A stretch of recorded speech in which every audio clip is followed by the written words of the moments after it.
The Seton Hill University football program returned to its roots in the offseason, hiring former Seton Hill football player Dan Day as its new head coach. Coach Day played on the only Seton Hill football team to make the playoffs and win a playoff game back in 2008, and now Coach Day is hoping to bring that tradition back to Seton Hill.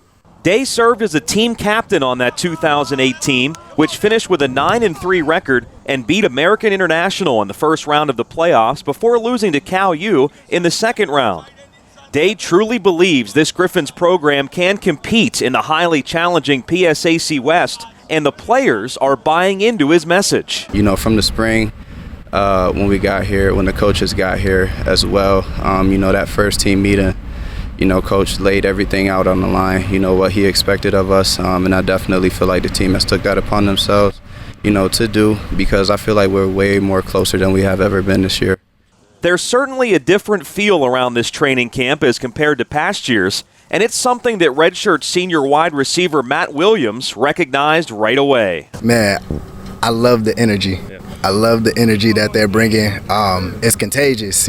Coach Day comes out here with a bunch of energy. Dutton, London, Coach May, the defensive coaches, they come out here with a lot of energy, and it comes to us, it's contagious, so we're out here with a lot of energy, and both sides are competing every day. It might be tougher with a guy like you and a guy like Fardan who played under the old staff for a few years to buy in, but you guys have obviously bought in. Have you noticed the rest of the guys bought into this new staff and what they're preaching? Yes, sir. Everybody loves the coaches.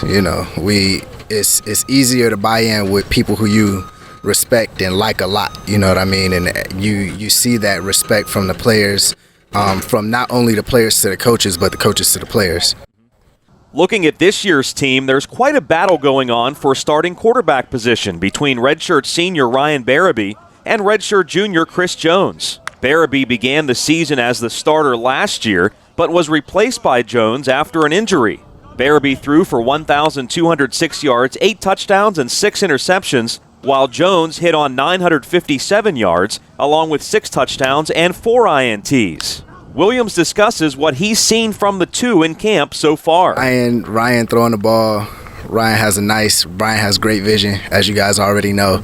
Chris is very mobile. Both QBs look downfield, keep their eyes downfield, and, they're both effective in the pocket. The Griffins expect to be young up front, potentially starting 3 freshmen on the offensive line this season. Day should help the group mature quickly, though, as he himself was an offensive lineman at Seton Hill. The Griffins lost their top player from a year ago, wideout Ardell Brown, who decided to transfer to UConn for his redshirt senior season. His 81 catches will be tough to replace, but the Griffins figure to have some depth at the position, as Uriah Rajkumar, Keenan Humphrey, and John Makel all posted double-digit catch numbers last season. The Griffins also welcome the return of Michael Ilardo, who missed all of last year with an injury. 2 years ago, Ilardo caught 59 passes for 948 yards and 6 touchdowns. On the defensive side of the ball, the hard-hitting Allen is the leader and is chomping at the bit to get back on the field after missing all of last season. Last year definitely tested myself. I found myself last year, the red shirt, and I found out what life was like, without football. And it was pretty tough. But, I thank Coach Day and the whole staff, sticking with me, trying to get me back right last semester to become, eligible again to play. I'm blessed to be here, What would you say your biggest attribute as a safety is? Filling the run, yeah. Everybody says I'm a hard hitter. That's just the physicality that I bring to the table, on the field. And I definitely enjoy the physical part of the game. Seton Hill returns its top tackler from a year ago, sophomore linebacker Jalen McDuffie, who sparkled as a freshman with 69 tackles and 3 sacks. Redshirt senior Keyshawn Petit-Friere is expected to help anchor the defensive line, and junior Jay Dixon could have a big year at corner. The Griffins' lone win last season came against Mercyhurst, and they've not been able to find consistency playing in the tough PSAC West. Allen believes this team can. It all starts in camp. Also, when the staff got here in the spring, just emphasizing putting that hard work in, because, you never know who's working, and at the end of the day, you have to focus on, just your program. you know, and just emphasize that hard work that you need to put in, you know, on the field and off the field, because it does show on the field.